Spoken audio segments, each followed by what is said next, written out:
nabubungay, di makapahinga, di makahimlay. Madaling araw na,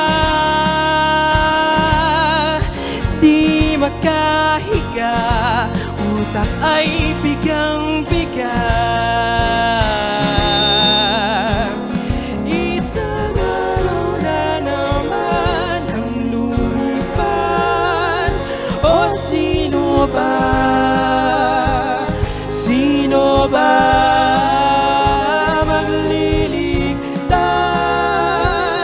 Isang araw na naman ang lumipas. O sino ba? Sino ba magliligtas?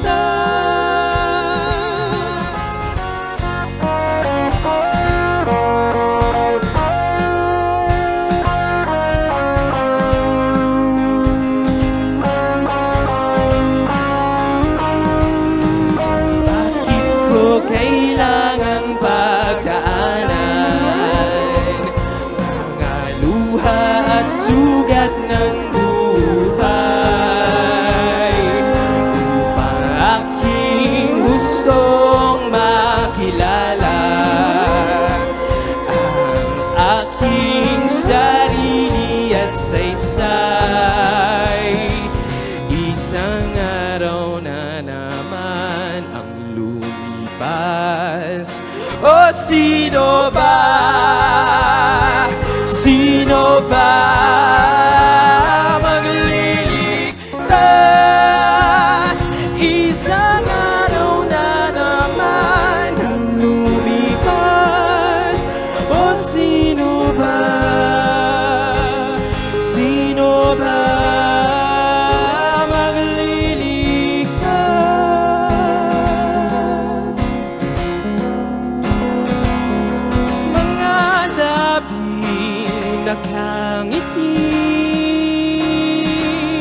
lungkot tinutuklap, mahiling magpanggap.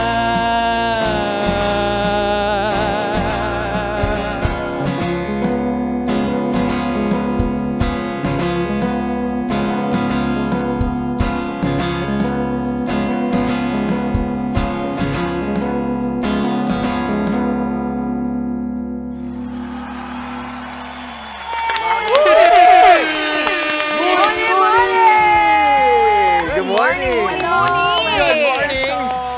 Ang sarap naman pakinggan nun sa umaga. Parang talagang relax na relax tayo. Muni-muni, excited kami sa inyong concert. Tell us more about it at paano kami makaka-join in.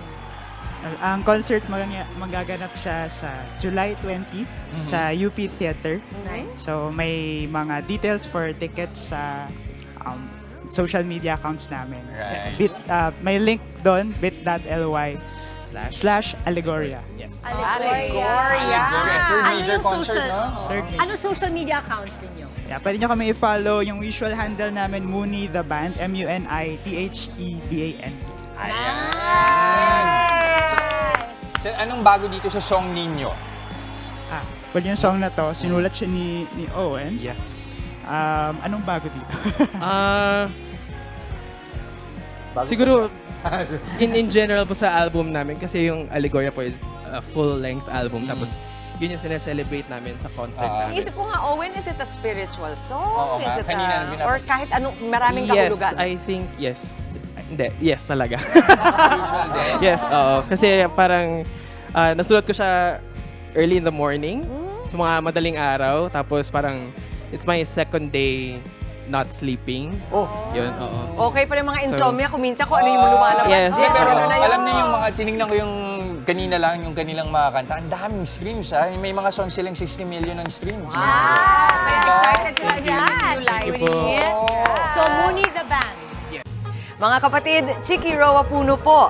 Simula ng inyong araw na puno ng impormasyong kapaki-pakinabang. Sama na sa isang makabuluhang umaga. Tumutok at mag-subscribe sa social media pages ng News 5.